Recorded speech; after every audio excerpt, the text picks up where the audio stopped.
திருவண்ணாமலை, ராணிப்பேட்டை, வேலூர் உள்ளிட்ட 10 மாவட்டங்களில் இன்று கனமழைக்கு வாய்ப்பு. வானிலை ஆய்வு மையம் கணிப்பு.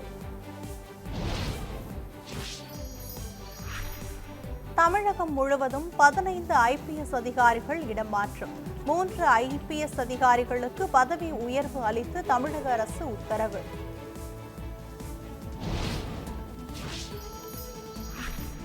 நீட் தேர்வு முடிவு வருகின்ற 14ஆம் தேதி வெளியீடு. தேசிய தேர்வு முகமை அறிவிப்பு. இந்தியாவின் மக்கள் தொகை 146 கோடியை நெருங்கியது. ஐநா வெளியிட்ட அறிக்கையில் தகவல்.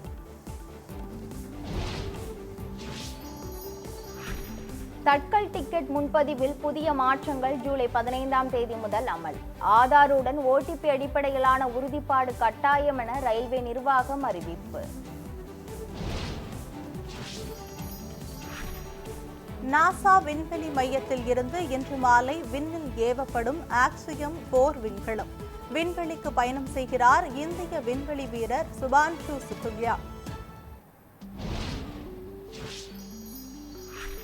மகாராஷ்டிரா மாநில தேர்தலில் முறைகேடு நடந்ததாக ராகுல் காந்தி விமர்சனம். ராகுல் இதுவரை முறையாக புகார் அளிக்காதது ஏன் என தலைமை தேர்தல் ஆணையம் கேள்வி. பயங்கரவாதத்தை தூண்டினால் பாகிஸ்தான் மீது மீண்டும் தாக்குதல் நடத்தப்படும். மத்திய வெளியுறவுத்துறை அமைச்சர் ஜெய்சங்கர் எச்சரிக்கை.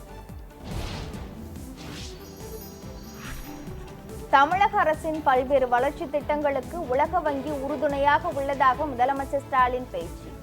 மக்கள் தேவைகளை நிறைவேற்றுவதில் உலக வங்கி பெரும் பங்காற்றுகிறது என்றும் புகழாரம்.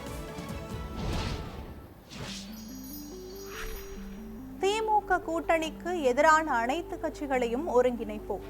தேர்தலுக்கு முன்பு அனைவரும் ஓரணியில் திரள்வார்கள் என பாஜக மாநில தலைவர் நயினார் நாகேந்திரன் பேச்சு. தொகுதி பங்கீட்டில் கூட்டணி கட்சிகளிடம் திமுக விட்டுக் கொடுத்துதான் போக வேண்டும். கடந்த தேர்தல் அணுகுமுறை இந்த முறை தொடரக்கூடாது என்றும் மார்க்சிஸ்ட் மாநில செயலாளர் சண்முகம் வலியுறுத்தல். மதுரையில் நடைபெறவுள்ள முருக பக்தர்கள் மாநாட்டிற்கு நடிகர் ரஜினிகாந்த் வருவார் என இந்து முன்னணி தலைவர் காடேஸ்வரா சுப்பிரமணியன் தகவல்.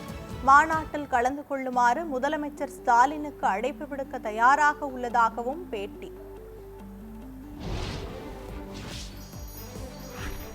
திமுகவை வீழ்த்த நினைக்கும் கட்சிகள் NDA கூட்டணிக்கு வர வேண்டும். அம்மா மக்கள் முன்னேற்ற கழக பொதுச் செயலாளர் TTV தினகரன் பேச்சு.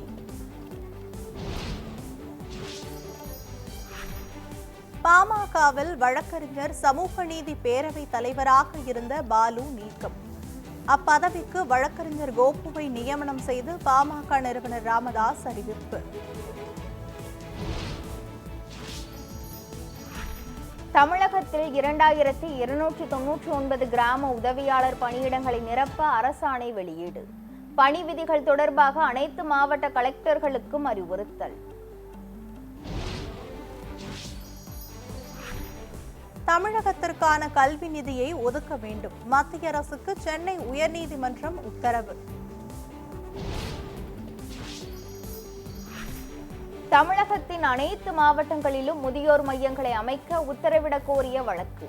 முதியோரை காப்பது அரசின் கடமை என உயர்நீதிமன்ற மதுரை கிளை நீதிபதிகள் கருத்து. நாடு முழுவதும் 7000-ஐ நெருங்கும் கொரோனா பாதிப்பு. மக்கள் விழிப்புணர்வுடன் இருக்க வேண்டும் என மத்திய சுகாதாரத்துறை அறிவிப்பு.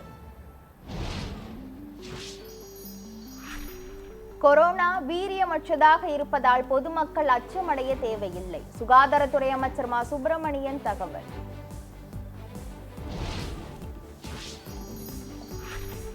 தாமிரபரணி நதிக்கரையை அழகுபடுத்தும் திட்டம் விரைந்து முடிக்கப்பட்டு பயன்பாட்டுக்கு கொண்டு வரப்படும். நெல்லை மாநகராட்சி மேயர் ராமகிருஷ்ணன் பேட்டி.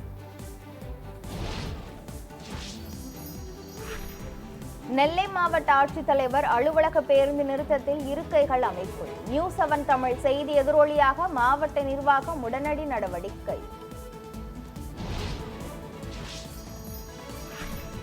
வெள்ளி விலை இதுவரை இல்லாத அளவிற்கு புதிய உச்சம். 1 கிலோ 1,19,000 ரூபாய்க்கு விற்பனை. கடந்த 11 ஆண்டுகளில் பாதுகாப்பு துறையை நவீனமயமாக்குவதில் தனி கவனம் செலுத்தப்பட்டு உள்ளது. பிரதமர் நரேந்திர மோடி பெருமிதம். கேரளாவின் கோழிக்கோடு அருகே நடுக்கடலில் தீப்பிடித்து எரிந்த கப்பல். 18 பணியாளர்கள் கடலில் குதித்து தப்பிய நிலையில் 4 பேரை தேடும் பணி தீவிரம்.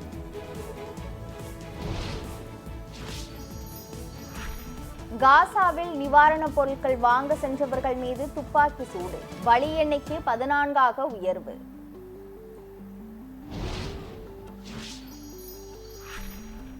IPL தொடரில் சாம்பியன் பட்டம் வென்ற RCB அணியை விற்க முடிவு என தகவல்.